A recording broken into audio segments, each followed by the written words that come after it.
ಕೃಷಿ ಶಿಕ್ಷಣಕ್ಕೆ ಇತ್ತೀಚಿನ ದಿನಗಳಲ್ಲಿ ಹೆಚ್ಚಿನ ಬೇಡಿಕೆ ಬರ್ತಾ ಇರೋದನ್ನ ನಾವೆಲ್ಲ CET ರ್ಯಾಂಕಿಂಗ್ ಆಧಾರಿತವಾಗಿ ಸೀಟನ್ನು ಅಲಾಟ್ ಮಾಡ್ತಾ ಇರೋ ಪ್ರಕ್ರಿಯೆಯಲ್ಲಿ ನಾವು ನೋಡ್ತಾ ಇದ್ದೀವಿ. ಹಲವಾರು ರೂಪಗಳ ಮೂಲಕ ನಾವು ಅಡ್ಮಿಷನ್ಸ್ನ ತಗೊಳ್ತೀವಿ.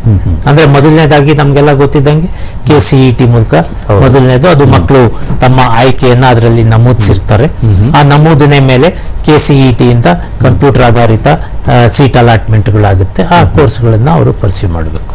ಆದರೆ ಅದಲ್ಲದೆ ಮತ್ತೆ ಬೇರೆ ಏನಾದರೂ ದಾರಿ ಇದೆಯಾ ನನಗೆ ಕೃಷಿ ವಿಶ್ವವಿದ್ಯಾನಿಲಯಕ್ಕೆ ನಾನು ಸೇರ್ಕೊಳ್ಳಿಕ್ಕೆ ಅಂದರೆ, ಇನ್ನೊಂದೇನಪ್ಪ ಅಂದರೆ ಆಲ್ ಇಂಡಿಯಾ ಲೆವೆಲ್ ಎಕ್ಸಾಮಿನೇಷನ್ ನಡೆಯುತ್ತೆ.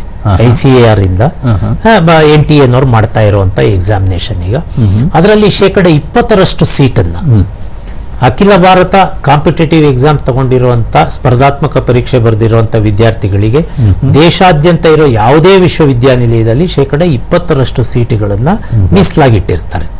ಸೊ ಅದ್ರ ಮೂಲಕನೂ ಅವರು ಆ ಎಕ್ಸಾಮ್ ಅನ್ನ ಬರೆದು ಅದ್ರ ಮೂಲಕನೂ ಅವಕಾಶಗಳನ್ನ ಪಡೆಯಬಹುದು. ಅಂದ್ರೆ ನಾವು ಬೇರೆ ರಾಜ್ಯಕ್ಕೆ ಹೋಗಿ ಓದ್ಬೋದು, ಬೇರೆ ರಾಜ್ಯಕ್ಕೂ ಓದ್ಬೋದು, ನಮ್ಮ ರಾಜ್ಯದಲ್ಲೇ ಬೇರೆ ವಿಶ್ವವಿದ್ಯಾನಿಲಯಗಳಲ್ಲೂ ಓದ್ಬೋದು. ಸೊ ಹಾಗಾಗಿ ಆ ಅವಕಾಶಗಳು ಅವ್ರಿಗಿರುತ್ತೆ. ಅದ್ರ ಜೊತೆಗೆ ಬಹಳ ಮುಖ್ಯವಾಗಿ ಇನ್ನೊಂದೇನು ಅಂದ್ರೆ, ಈ NRI ಸೀಟ್ಸ್ ಅಂತ ಒಂದಿದೆ ಎಲ್ಲ ವಿಶ್ವವಿದ್ಯಾನಿಲಯಗಳಲ್ಲೂ.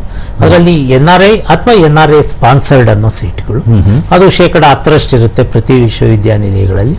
ಆ ಒಂದು ಶ್ರೇಣಿಯಲ್ಲೂ ಸಹ ಅವರು ತಮ್ಮ ಪದವಿಯನ್ನು ಮುಗಿಸ್ಕೊಳ್ಳಿಕ್ಕೆ ಆಯ್ಕೆ ಮಾಡ್ಕೋಬಹುದಾದಂಥ ವಿಧಾನ.